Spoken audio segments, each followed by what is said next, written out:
मैं जनरल इस्लामी भाई और तमाम नाजरीन से कह दूं कि बाद औकात कोई इस्लामी भाई देखकर किसी से पार्टनरशिप कर लेते हैं, किसी के साथ इन्वेस्टमेंट कर लेते हैं, किसी के बिजनेस में चले जाते हैं, किसी के साथ घर बसा लेते हैं, और जब कुछ 19-20 होता है ना तो फिर आते हैं दावत इस्लामी वाले। दावत इस्लामी का मदनी मरकज, दावत इस्लामी के तरीक़ेकार की अगर मैं बात करूं तो हम इस तरह के किसी कामों में भी नहीं पड़ते, हमारा ये रोल ही नहीं है। तो ये सारे आपके अपने इंडिविजुअल पर्सनल जाती नौयत के फैसले हैं। मैं ठोकरें खा खा के जिस मंजिल पर पहुंचा हूं, आपको मुफ्त में बगैर किसी अच्छी नीयत के पेश कर रहा हूं कि फायदा उठाओ इससे। ना मैं शादियां करवाता हूं, ना इन चक्करों में पड़ता हूं। मुझे इसका भी पता है कि अगर घर चल गया तो कोई मुझे आकर दावतें नहीं खिलाएगा, ना कोई तोहफे ताइफ देगा। और अगर कुछ 19-20 हुआ, आप वो मेरे दरवाजे बजाते रहेंगे कि भाई अब गुप्पी हो रही है, ये रूठ के बैठ गई है, इसने हाथ मार दिया हमारी बेटी को, अब जरा इनको बुलाओ और समझाओ। तो अब मेरे और काम भी है। दुकान का नाम क्या रख लूं, कारखाने का नाम क्या रख लूं, ये भी नहीं बताता मैं। जिस दिन मैंने नाम बताने शुरू किया ना, हर दूसरा आदमी मेरे पास नाम लेने आएगा, मेरा बोर्ड चढ़ाएगा कि फुला फुला फुला की नजरे करम चश्मे करम, इन्होंने नाम दिया है। फिर ये आपको पता, कारोबार में जो हिसाब किताब होता है, झूठ दगा धोखा, कारोबार में क्या नहीं होता। शायद ही कोई व्यापारी आपको दुकानदार मिलेगा जो ये दावा करे इलियास कादरी ने हमको नाम दिया। ये सारे मेरे जिम्मेदारान जो है, अराकीन शुरा, हमारे जो मुअज़्ज़ज़ीन हैं, मुफ्तियान किराम है, उलमाए दीन है, इनको भी ये काम सोच समझ कर नाम देने, रिश्ते के मशवरे देने वगैरह वगैरह में बहुत एहतियात करनी है। कोई दूसरी शादी का भी मशवरा मांगे ना तो मत देना। एक बार किसी ने दूसरी शादी करी, हक निकाह किया था, मैंने मुबारकबाद दी थी।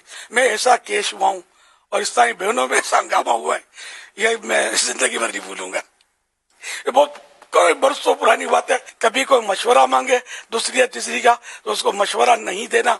वो आप मैं यही अब तो बोलता हूँ कि फरीकैन के मंजूरी से, पहली बीवी है वो इजाजत दे, इसके माँ बाप इजाजत दें, आपके माँ बाप इजाजत दें तो फिर ठीक है। अब ये सारे मेरे जिम्मेदारान जो है और दीगर समाजी इदारे वाले भी सुन रहे हैं, तो सोच समझ कर बोलना, खामखा आप चक्करों में पड़ जाओगे।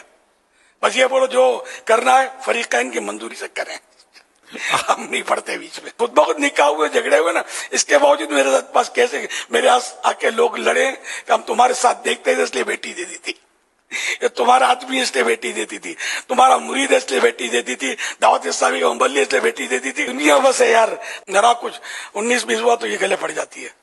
इसलिए हमें भी अपना दामन बचाकर, हम भले हमारी दावत इस्लामी भली इसको भी आँच ना आए, हमारी इज्जत को भी क्यों आँच आए। मैं दावत इस्लामी के तमाम ही जिम्मेदारान मुबल्लिगीन, हमें इन तजर्बात से जो अमीर सुन्नत को अपनी ज़िंदगी में हुए हैं फ़ायदा उठा लेना चाहिए। हाफिज़ मिल्लत रहमतुल्लाह तआला फरमाते हैं, दूसरों के तजर्बात से फ़ायदा उठा कर वक्त बचाओ। यहाँ तो इनके तजर्बात से फ़ायदा उठा कर वक्त भी बचाओ, अपनी इज्जत भी बचाओ। दावत इस्लामी की इज्जत है, क्रेडिबिलिटी है, इसकी माशाल्लाह साख्त है। लोग दावत इस्लामी वालों को, वालियों को इज्जत की नज़र से देखते हैं, लेकिन जाहिर है कि फिर वो पाँचों उंगलियां बराबर तो नहीं होती। तो ये सारे आपके अपने इंडिविजुअल पर्सनल जाती नौयत के फैसले हैं।